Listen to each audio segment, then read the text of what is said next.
Imagine there is a magical diagram in music that will magically allow you to compose or improvise beautiful transitions and chords or melodies, and which you just have to follow. And actually, this magical tool does exist indeed, and it's called the circle of fifth. It's used in classical music, in jazz, and even in pop music to create beautiful and enticing pieces or songs. Basically, it's a discovery that has been used forever, and the framework of almost all Western music is based on it. Of course, this is a very big topic, and it will take some time to explain this concept and feel at home with it. This circle of fifths is a fantastic tool for memorizing music, learning music, composing music, understanding and analyzing music. And like I said before, almost all Western music is based on that, ranging from classical music, from Baroque music and stuff to jazz and pop music. So let's hear some examples that use this progression.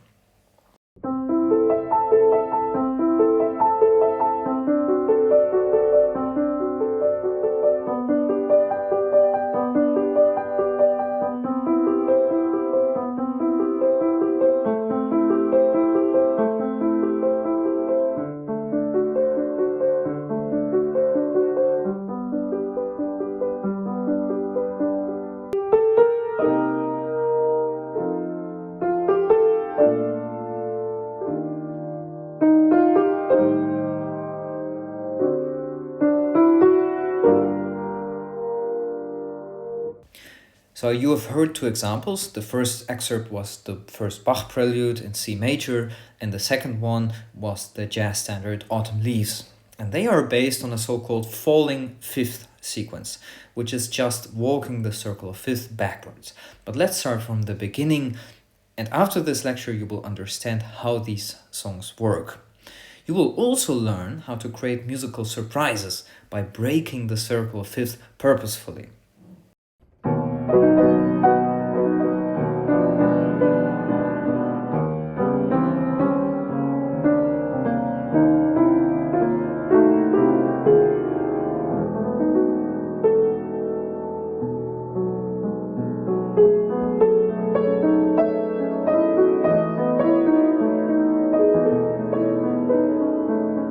So after listening, you will know how to exploit the circle of fifth and make surprising transitions. I ordered today's presentation in the following way. First, I will be talking about how the circle of fifth works, what is a fifth, and how to learn the fifth. Then I'll be talking about the relation of the fifth and the circle of fifth with scales. And then we'll be talking about the strategies, how to learn the circle. And last but not least, we'll be talking about what we can use the circle of fifth for, why it's useful, and see some examples of the circle of fifth in action. I assume, before I start this lecture, I assume that you can read notes and that you know note names, that you know the musical alphabet, basically from A until G, and that you feel familiar with the piano layout, because I will be showing some examples on the piano, which is a very useful tool. I also assume that you know a little bit of basic intervals, that you know major and minor chords, but it's not strictly necessary for this explanation. So let's talk about what is a fifth. To explain the circle of fifth, obviously we need to understand the fifth interval. And actually it's not a very simple interval, because it's not that small, which would make it easy to count the notes in between, but it's also not very big, which would allow us to use inversions and then have an easier understanding of the interval. So it's quite a difficult interval. And there are a few different ways that will lead us to a fifth. The first way, the first method is when you play a fifth, for example, on the piano, you could just count the semitones in between.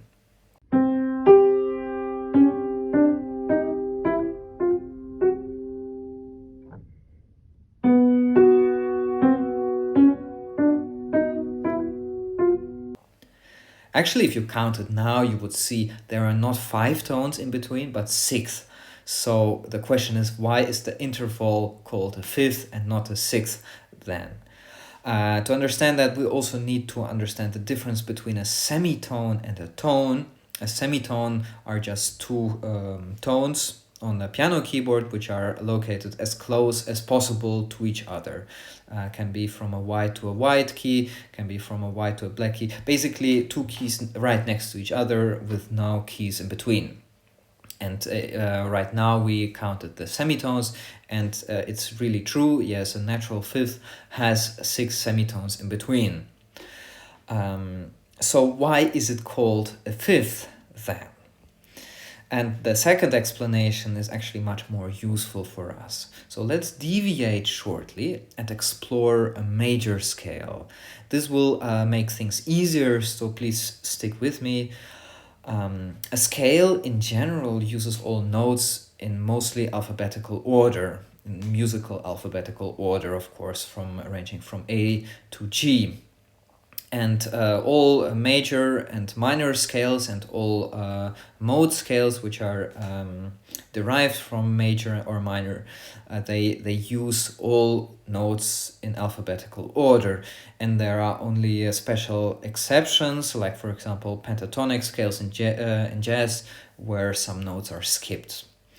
And because the order of notes in scales is alphabetical, we sometimes use or have to use flats, and sometimes we have to use sharps. We do that to avoid having, for example, an F and then an F sharp. So in the musical alphabet, in a scale that would not work, we would have to use an F, and after an F we would have to use G flat instead of F sharp, which would be the same key on the piano keyboard.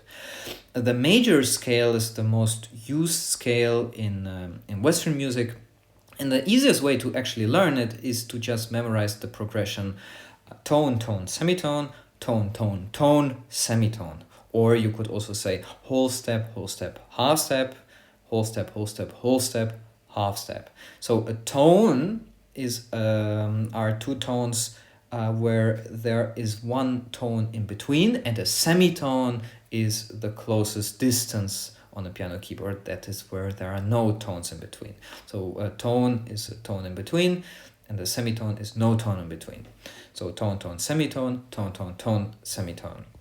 So let's hear some examples of major scales starting from different notes.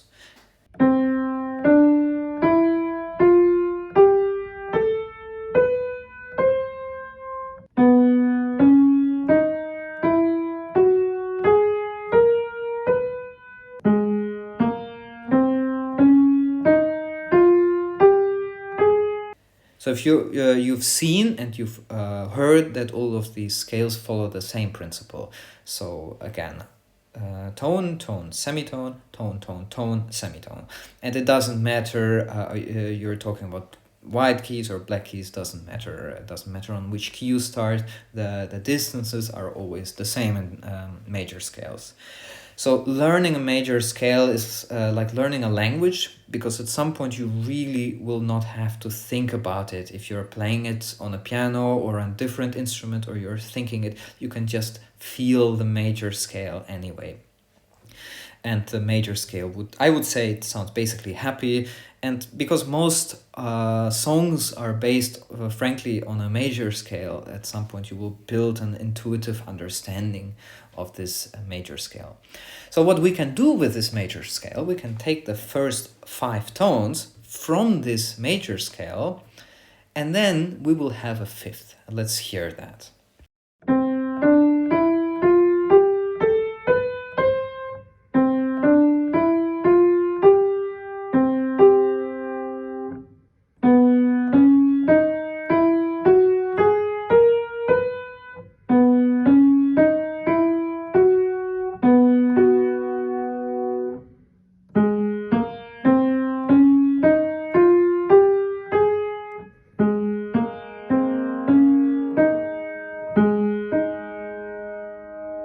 So you could hear that when starting from the note B, the fifth would actually be on the F sharp and not the normal F, even though when counting from a B, F would be actually 5 letters, but it's not a fifth interval because, or not a natural fifth interval, because we need to use the F sharp.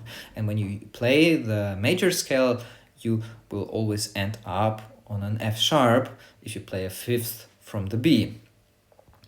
So I recommend learning the major scale before you learn the fifth, as it will make things much more useful for you in the future. Also, if you know the major scale, learning other scales will be easier. And that's actually probably something you want to do when you're finished with the major scale.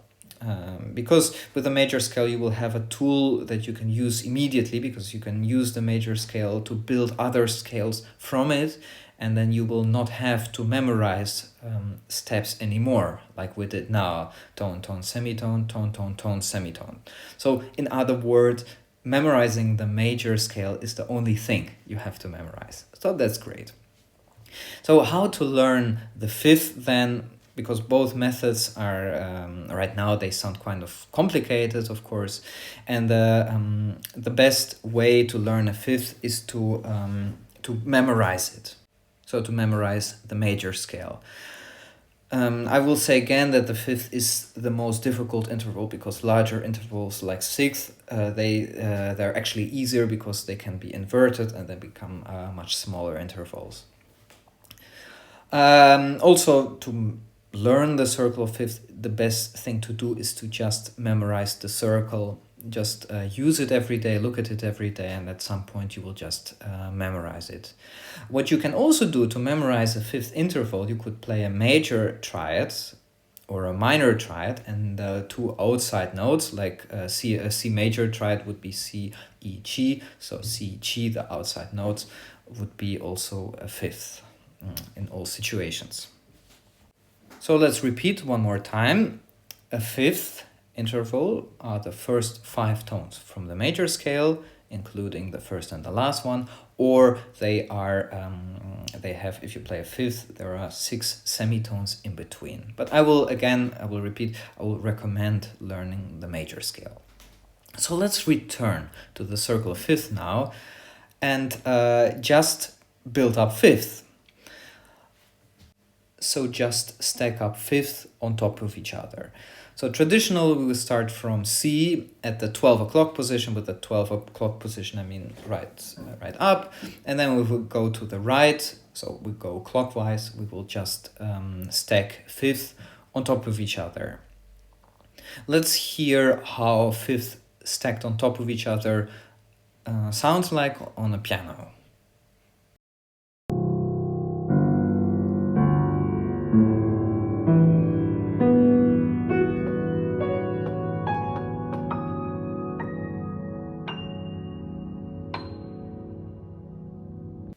So you can see and hear that at some point we arrive on the same key we started from. In this case, we started from C. In viewing the circle of fifth, you will see that at some point we transition from sharps, if we go clockwise, to flats. So around F sharp or C sharp, we transition to flats. So C sharp becomes D flat, and from there we use flats if we continue going clockwise. If we don't do that, the circle will actually become a spiral, and at some point we will have more and more sharps. We'll have to use double sharps, etc. On the piano keyboard, it's easy, because on the piano keyboard it's the same key, because there is no difference on the piano if you play an F sharp or G flat. There's a difference in sheet music and also in music theory, but on the piano keyboard, if you press a key, you can't tell without context. So congratulations, now you basically know what the circle of fifth is. So at this point you might be wondering, why are we doing all of this? Why are we going through the trouble of building a circle which has fifth stacked on top of each other? First of all, well, we get many advantages from it. So first of all, we get a very easy system to organize key signatures. For example, we have the first major scale at 12 o'clock, we have C major. There are no sharps and no flats in the scale. Then if we go one step to the right in the circle of fifth, we go one step clockwise, we get to G. And if you play a G major scale on the piano keyboard according to the same principle I've outlined earlier, so tone, tone, semitone, tone, tone, tone, semitone, you will discover there is one sharp, namely F sharp. And then if you go one more step to the right to D major, we get another sharp. So basically we'll keep adding sharps as we get further along the circle of fifth.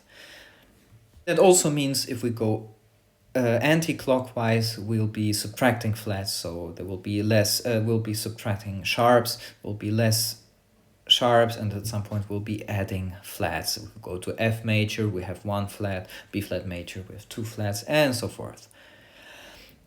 So because the circle of fifth is ordered by keys, that also means, and that's very interesting, that keys are ordered as closest related to each other. If you think about it, if you move to the previous or to the next key center in the circle of fifth, only one accidental changes, only one sharp gets added or removed, or one flat gets added or removed. That actually means that the circle of fifth visualizes relations of keys to one another. So if the key on a circle of fifth is further away from the source key, the transition will be more and more surprising. So let's take this a transition from Rachmaninoff's third piano concerto from the third movement as an example.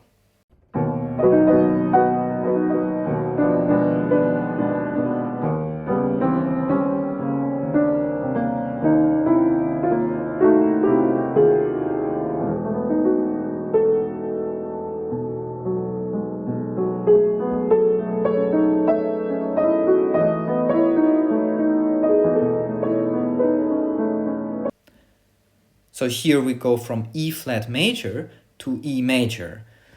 And that's actually almost the exact opposite side of the circle of fifth, really far away. Even though on the keyboard it's a semitone. From E flat major to E major, we just move half step up.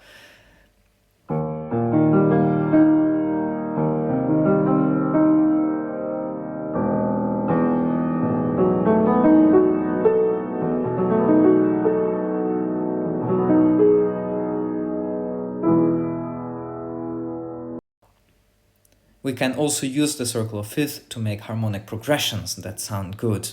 And they're used all the time, like I said before, in Baroque music and also in jazz music. So if we hear the first Bach prelude again,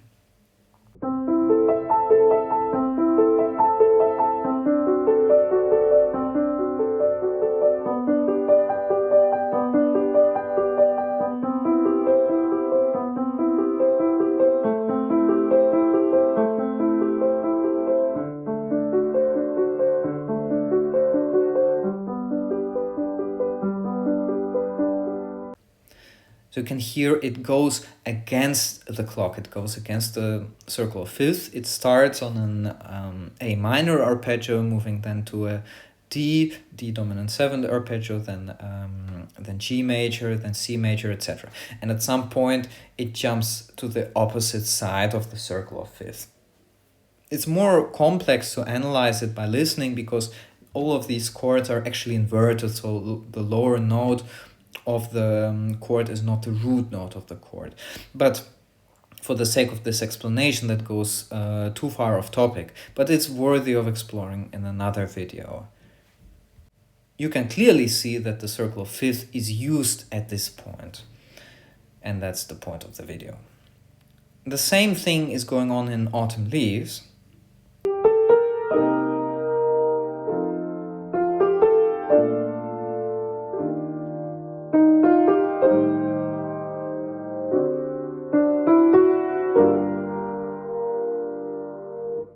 It's also going backwards and at some point jumping across. And here I played Autumn Leaves with the root note in the bass, so it's easier to hear the fifth motion in the bass. So just listen, just relax, and just feel the character of this falling fifth sequence. With the circle of fifth, you can also do very advanced stuff, like for example making keys darker or brighter. So imagine you stay on a C scale, but borrow signatures from neighboring keys. For example, you stay in C major, but then you borrow the F sharp from one step to the right in the circle of fifth. That would actually make it C Lydian. That would be a quite complicated topic, of course, but you can actually use the circle of fifth to make this very complex topic much easier and much more accessible. And if you go to the left in the circle of fifth, you will actually make the key darker. For example, if you stay on C but then borrow the B flat from F major, then you will make C darker, and then you can borrow the B flat and the E flat, and then you will make it even more darker. So that would actually involve modes, which I plan on doing another video about in the future. You can even use the circle of fifth to explore very, very advanced harmonic concepts, such as the concept of negative harmony, but that definitely goes way out of the scope of this video. So we can see that by just learning two concepts, so just learning a major scale and the circle of fifth, can bring us really, really far in the world of music and allow us to do very interesting things.